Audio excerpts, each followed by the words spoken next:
ትሁትና ተመስገን እንደተፋጠጡ ነበር የባለፈው ክፍል ያለቀ። ዛሬም ከዚያው ላይ ጀምሯል። ትሁትና ተመስገን ተፋጠዋል። ቆይ አንተ እንዴት ገባ? ለምን ገባ? ማን አስገባ? የሚል ጥያቄ አከታትላ ጠየቀችው። በእርግጥ ጥያቄያችን ነው ትሁት የጠየቀችው። በዚህን ጊዜ አባባ መጣ። እኔ ነኝ ያስገባሁት። በስነ ስርዓት ቁጭ ብላችሁ እንድትነጋገሩ፣ ከመነጋገር ብዙ ነገር ይተረፋል አለ። አባባ ያላት ነውና ትሁትም እሺ ብላ ቁጭ አለች። ቆይ ግን ለምንድን ነው አንተ በዚህ ልክ የምትከታተለኝ? ምን ፈልገህ ነው እያለች ጮኸችበት። እሱም ተመስገን ተረጋግቶ ይኸውልሽ ትሁቴ፣ እኔ አንቺን አፈቅርሻለሁ። በባለፈው የሰራው ስህተቴን ደግሞ አሁን መካስ ፈልጋለሁ አለ። እሷም እባክህን ለመካስ ከፈለግ በመቶ ካሳይ ስትል አልችልም አለ። ለምን የሚል ጥያቄ ሲነሳ ያው የልጅ እናት ነሽ፣ እወድሻለሁ፣ አፈቅርሻለሁ፣ አንቺን ተለይቼ ደግሞ መኖር አልችልም። እሺ ካልሽ ግን ቤተሰብ ጋር ሄጄ ሽማግሌ ልኬ በክብር በወግ በማረጉ እወስድሻለሁ አለ። ትሁት ይሄንን ልትቋቋም አልቻለች። አንተን በምንም ታምር ላገባ አልችልም ብላ በተቀመጠበት ጥላው ወጣች። ተመስገን ግን በጣም ተረጋግቷል። የሚገርም ነው። አባባ ከውጭ እየጠበቃቸው ነው። በቃ ስሜታዊ ሆና ልትቀበለኝ አልቻለች። ግን ይዘገያል እንጂ የኔ መሆኑ አይቀርም ማለት ተመስገን። ቆይ አንተ ስንት ዓመት ትለምናታለህ? ስንት ዓመት ትጠብቃታለህ? ባክህ አንተን ካልወደደችህ ሴት ልጅ ደግሞ ካልወደደችህ አንተ ጋር ስለሆነች ብቻ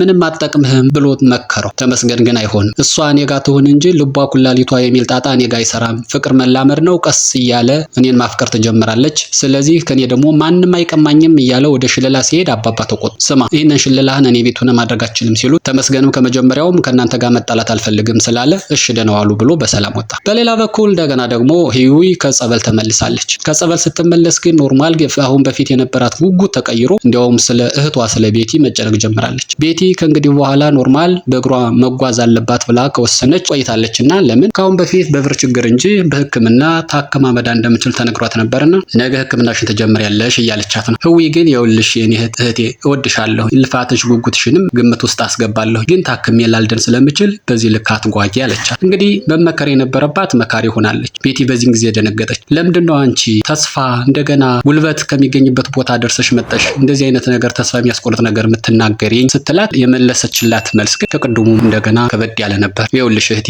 የሄድሁበት ቦታ ይህን ሁሉ ግምት ውስጥ እንዳስገባ የሚያደርግ ነው እና ባይሳካ እንኳ ለመኖር ተስፋ አልቆርጥም፣ ግን አንቺ እንዳትሰበሪ እፈልጋለሁኝ፣ እፈራለሁ፣ ለዛ ነው መንገሬ አለቻት። እሺ ለማንኛውም እሱንን ሀሳብሽን እርስቺው፣ አንቺ መኖር እኔን ያበረታኛል፣ ታከመሽ ትድኛለሽ፣ አሁን ግን የሆነ ቦታ መድረስ አለብኝ፣ ቤቢ ጋር ደውይለት ስትላት ጽፌለታለሁ፣ ሜሴጅ ልኬለታለሁ፣ ይመጣል እያለቻት ነው። በዚህ መሃል ቤቲ ወጣችና ትሁት እየደወለችላት ነው። ትሁት መምጣቷን አላወቀችም ነበርና በሰላም መጥተናል እያለች እየነገረቻት ነው። በዚያውም ሰላምታ ከተለዋወጡ በኋላ ምን አዲስ ነገር አለ ብለው ተጠያየቁ። ለጊዜው ምንም አዲስ ነገር እንደሌለ ከተነጋገሩ በኋላ ለመገናኘት ቀጠሮ ይዘው ተለያዩ። ቤቲ ከትሁት ጋር የነበራትን የስልክ ውይይት ከጨረሰች በኋላ እህቷን ህዩን ተሰናብታ ልትወጣ ስትል ቤቢ መጣ። ቤቢ የህዩ አፍቃሪ። በዚህን ጊዜ ከእሷ ጋር ከመቆየቱ በፊት ወይም ቤቲ ከመሄዴ በፊት አንዴ ላውራ ብላ ይዛው ወጣች። እሷም እባክህን ከእናትህ ህዩን እህቴን ጠብቅልኝ፣ የእሷን የእናትህን ክፉ ንግግር እህቴ ችላል ትቋቋመው አትችልም እያለች ተማጸነችው። ቤቢም እሺ ብሏታል። ቤቲም አመስግና ወደምትሄድበት እየሄደች ነው። በሌላ በኩል እንደገና ደግሞ ቅድም ትሁት ከቤቲ ጋር ካወራች በኋላ እንዲሁም ከተመስገን ጋር ከተጨቃጨቀች በኋላ ምናልባት ቀለል ቢለኝ እስኪ ፈጣሪ ልማጸነው በሚል ይመስላል ነጠላ ለብሳ ስትወጣ አባባ ወዴት ነው ብሎ ይጠይቃት። እስኪ ለሱ ልንገረው ላንድዬ ብላ ወጣች። እሺ ቶሎ ተመለሽ ካላት በኋላ እሷም ወደ ቤተክርስቲያን ስትሄድ የማይጠበቅ ነገር መንገድ ላይ ጠበቃት።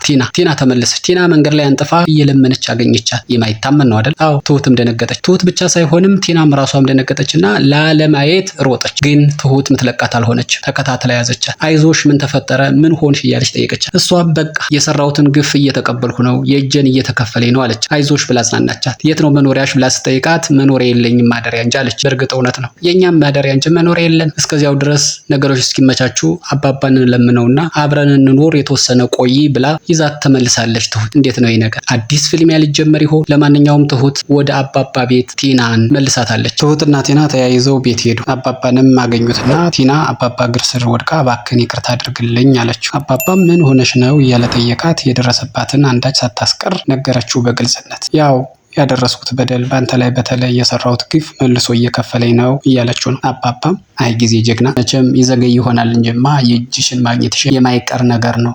ዋናው አንቺ ከዛ ተምረሽ መለወጥ ነው።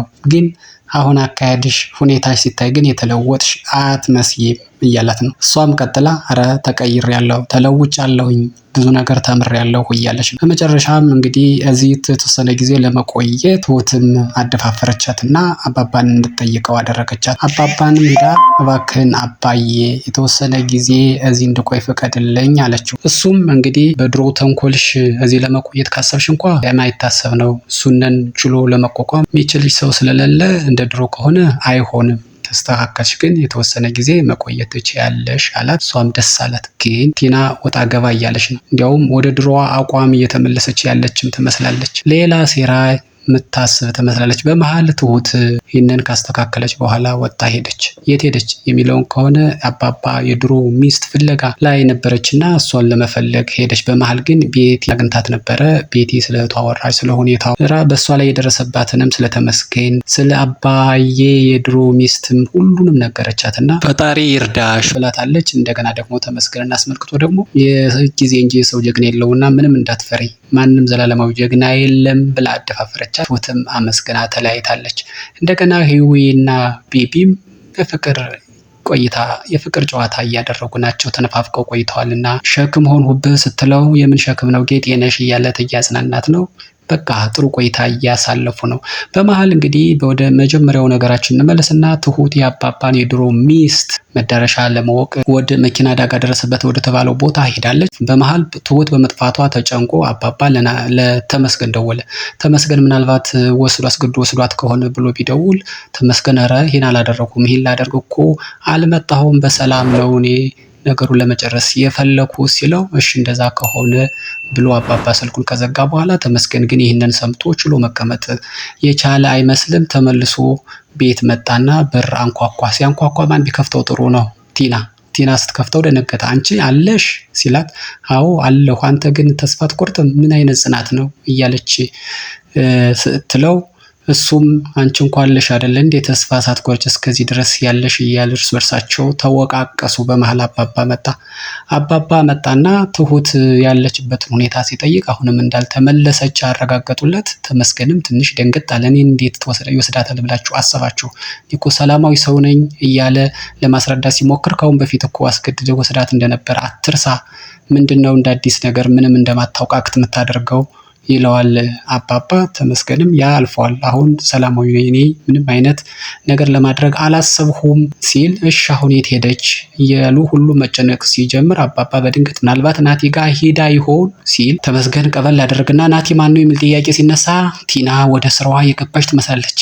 ናቲማ የትሁት ፍቅረኛ አቤት ሲፋቀሩ ደስ ሲሉ እያለች ማውራት ስትጀምር ሁለቱም ደነገጡ። በተለይ አባባ ቲና የሚል ድምፅ ጮሆ ሲያሰማ ተመስገን ግን አንቺ ሰይጣንሽ ገና አብሮ ነው ያለው፣ አሁንም እንደውም ጨምሯል እያላት በመሃል ቲናም እንግዲህ እውነታውን የሚናገር ሁሌም አይወደድም፣ እኔ ግን ያልሁት እውነቴን ነው ብላ ወደ ውስጥ ገባች። ትሁትም ስራዋን ጀምራለች። የአባባን የድሮ ሚስት ፍለጋዋን ጀምራለች እና አንድ ትልቅ ሰው አገኘች። ያን ትልቅ ሰው አግኝታ ስታናግር ክስተቱን በቅርብ እንደሚያውቅና አብዛኞቹ ሰዎች እንዳለቁ የተወሰኑ ሰዎች ግን በህይወት እንደተረፉ ነገራት። በዚህ መሃል የአባባን የድሮ ሚስት ፎቶ አውጥታ ስትሰጠው ሰውየው ደነገጠ። ድንጋጤ ውስጥ የሆነ ነገር እንዳለ ትሁት ገባትና ምን አዲስ ነገር አለ ምንድነው ብሎ ሲጠይቃት እቺ ሴት ብዙ ሕክምና ከተደረገላት በኋላ ተርፋለች የሚል ሰርፕራይዝ ነገራት። ትሁት ፊት ላይ የሚታየው ነገር የመደንገጥም የደስታም የሆነ ግራ የመጋባት ስሜት ይታይባታል። የዛሬው እዚህ ላይ ነው ያቆም። እንግዲህ በቀጣይ ምን ይፈጠር ይሆን የሚለውን ደግሞ በቀጣዩ ክፍል ይዘን የምንቀርብ ይሆናል። እስከዛው ድረስ መልካሙ ነገር ሁሉ ከእናንተ ጋር ይሁን። ሰላም።